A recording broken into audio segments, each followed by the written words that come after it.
মানুষ দেশ গড়ে, আর কিছু মানুষ সেই দেশ গড়াকে থামিয়ে দেওয়ার জন্য পেতে রাখে গভীর ষড়যন্ত্রের জাল। সাল 1994 নভেম্বর মাস, যখন ভারতের আকাশে মহাকাশ জয়ের স্বপ্ন ডানা মেলছে, ঠিক তখনই পর্দার আড়ালে লেখা হচ্ছিল এক ভয়ঙ্কর চিত্রনাট্য, যার লক্ষ্য কোনো সাধারণ মানুষ নয়। লক্ষ্য ছিল ভারতের সবথেকে প্রতিভাবান এক বিজ্ঞানী। মাঝরাতে হঠাৎ হানা, কোনো ওয়ারেন্ট নেই, কোনো প্রমাণ নেই।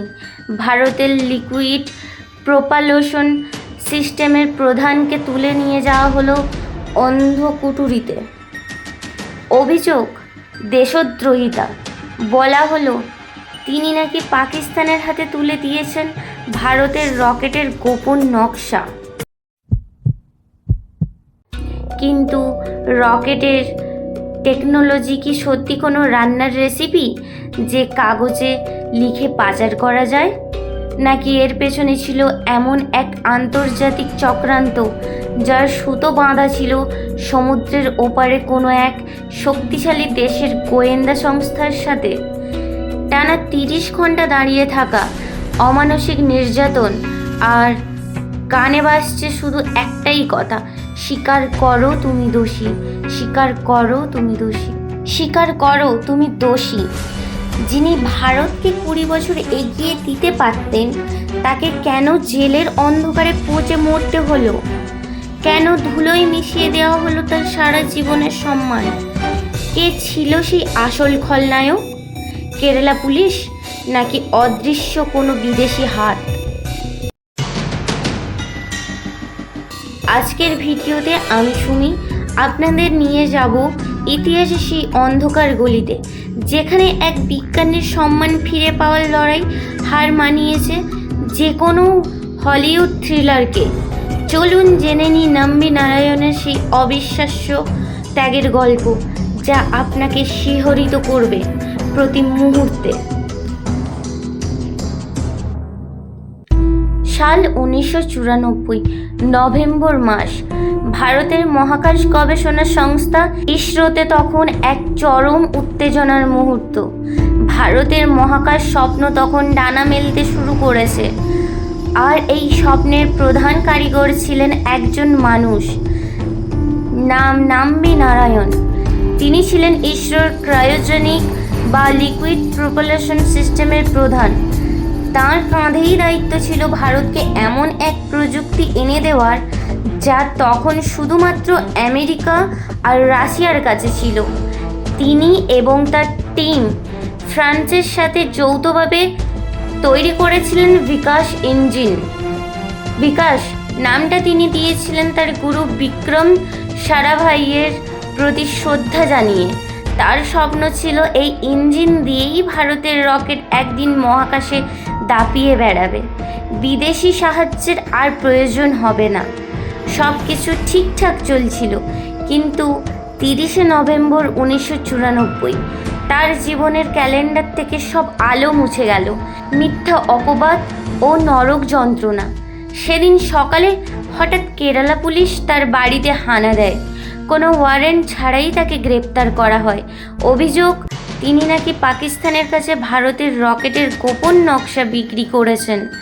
তিনি দেশের জন্য নিজের জীবন উৎসর্গ করেছেন। তাকে মুহূর্তের মধ্যে বানিয়ে দেওয়া হলো দেশদ্রোহী।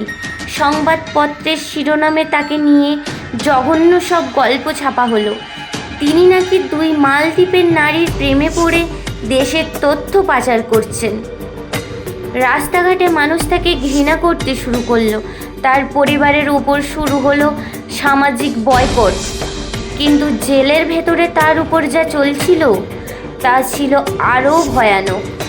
ইন্টেলিজেন্স ব্যুরো বা আইবি অফিসাররা তাকে জেরা করার নামে অমানসিক নির্যাতন শুরু করে। তাকে বলা হয়, স্বীকার করো যে তুমি তথ্য পাচার করেছো। নাম্বি চিৎকার করে বলতেন, আমি নির্দোষ। রকেটের টেকনোলজি কাগজে লিখে পাচার করা যায় না। এটা কোনো রান্নার রেসিপি নয়। কিন্তু কে শোনে কার কথা? তাকে মিথ্যা স্বীকারোক্তি দেওয়ার জন্য দিনের পর দিন মারধর করা হয়। টানা 30 ঘন্টা তাকে ঠায় দাঁড়িয়ে থাকতে বাধ্য করা হয়। তার পা ফুলে ঢোল হয়ে গেছিল। জল খেতে চাইলে তাকে মারধর করা হতো। অফিসাররা তাকে চাপ দিতে থাকে, শুধু বলো যে ইসরোর চেয়ারম্যান মুথুনায়াগম এর সাথে জড়িত। নাম্বি বুঝেছিলেন এটা কোনো সাধারণ তদন্ত নয়, এটা ইসরোকে ধ্বংস করার এক আন্তর্জাতিক ষড়যন্ত্র। নির্যাতনের চোটে তিনি জ্ঞান হারিয়ে হাসপাতালেও ভর্তি হয়েছিলেন, তবু দেশের বিরুদ্ধে বা তার সহকর্মীদের বিরুদ্ধে একটি মিথ্যা শব্দ উচ্চারণ করেননি। সত্যের একাকী লড়াই। সিবিআই যখন এই মামলার তদন্তভার নেয় তখন তারা অবাক হয়ে যায়। তদন্ত করে দেখা যায় পুরো মামলাটাই সাজানো। রকেটের কোনো তথ্যই চুরি হয়নি, এমনকি গোপন কোনো নথিও মিসিং নয়। 1996 সালে সিবিআই আদালতে রিপোর্ট দিয়ে বলল নাম্বি নারায়ণ সম্পূর্ণ নির্দোষ, তাকে ফাঁসানো হয়েছে। সুপ্রিম কোর্ট তাকে বেকসুর খালাস দিল, কিন্তু ততদিনে অনেক দেরি হয়ে গেছে। নাম্বি জেল থেকে মুক্তি পেলেন ঠিকই, কিন্তু তার সম্মান, তার কেরিয়ার, যিনি ভারতকে 20 বছর এগিয়ে নিয়ে যেতে পারতেন, তার জীবনের সবচেয়ে উর্বর সময়গুলো নষ্ট করে দেওয়া হলো জেলের অন্ধকূপে। সমাজ তাকে তখনও সন্দেহের চোখে দেখত। তার মেয়ের বিয়ে ভেঙে গেছিল, ছেলে চাকরি পাচ্ছিল না, কিন্তু নাম্বি হার মানেননি। তিনি জানতেন তাকে তার সম্মান ফিরে পেতেই হবে। তিনি পুলিশের সেই অফিসারদের বিরুদ্ধে মামলা করলেন যারা তাকে মিথ্যা অভিযোগে ফাঁসিয়েছিল। লড়াইটা ছিল দীর্ঘ 24 বছরের। ফিনিক্স পাখির মতো উত্থান অবশেষে 2018 সালে সুপ্রিম কোর্ট এক ঐতিহাসিক রায় দেয়। আদালত বলে এই বিজ্ঞানীর সাথে যা করা হয়েছে তা দেশের জন্য লজ্জাজনক। তাকে 50 লক্ষ টাকা ক্ষতিপূরণ দেওয়ার নির্দেশ দেওয়া হয়। কেরালা সরকার পরে আরও 1,30,00,000 টাকা ক্ষতিপূরণ দেয়। আর 2019 সালে ভারত সরকার তার সেই হারানো সম্মান ফিরিয়ে দেয় সুদে আসলে। তাকে ভূষিত করা হয় পদ্মভূষণ সম্মানে, যা ভারতের 3য় সর্বোচ্চ বেসামরিক সম্মান। রাষ্ট্রপতি ভবনে যখন তার নাম ঘোষণা করা হলো, পুরো দেশ তাকে দাঁড়িয়ে সম্মান জানিয়েছিল। যে রাষ্ট্র একদিন তাকে গুপ্তচর বলে ছি ছি করেছিল, সেই রাষ্ট্রই তাকে বুকে টেনে নিল বীর সন্তান হিসেবে। আজ যখন ভারতের PSLV রকেট বা চন্দ্রযান মহাকাশে পাড়ি দেয়, তার পেছনে যে আগুনের গর্জন শোনা যায় তা আসলে নাম্বি নারায়ণের সেই বিকাশ ইঞ্জিনের শব্দ। তিনি প্রমাণ করেছেন মিথ্যা দিয়ে সত্যকে সাময়িকভাবে ঢাকা যায়, কিন্তু সূর্যকে যেমন মেঘ দিয়ে বেশিক্ষণ আড়াল করা যায় না, তেমনি সত্যকেও দাবিয়ে রাখা যায় না। নাম্বি নারায়ণ, যিনি শুধু একজন বিজ্ঞানী নন, তিনি এক আদম্য সাহসের নাম।